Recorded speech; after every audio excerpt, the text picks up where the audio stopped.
খুবই বিপজ্জনক রাস্তা দেখেন, সে ভয় করতেছে যাইতে। এখন এনে যাবো ভাই, কেমন যাবে? দাঁড়ান দাঁড়ান দাঁড়ান ভাই, ভাই সত্যি আপনি পারবেন? দেখা যাক ভাই, দাঁড়ান দাঁড়ান, ব্যাপার আছে ভাই, আমি আগে দেখি ভাই, এখানে ঝামেলা আছে, খুবই সাবধানে আছে।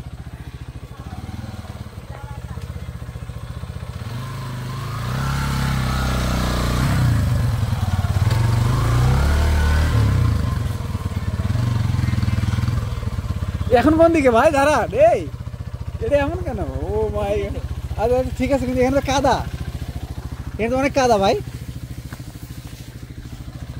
আচ্ছা, এর নিচে কিন্তু পড়ে যেতে পারে। আচ্ছা, একটা না চলে আসেন, একটা না আসেন।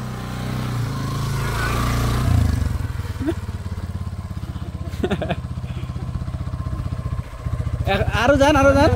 হ্যাঁ,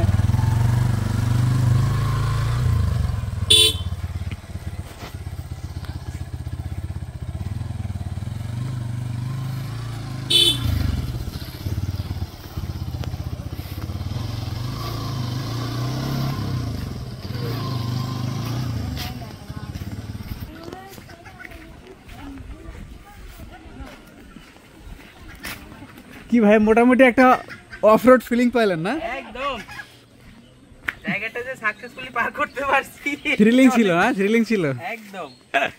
ওকে, লেটস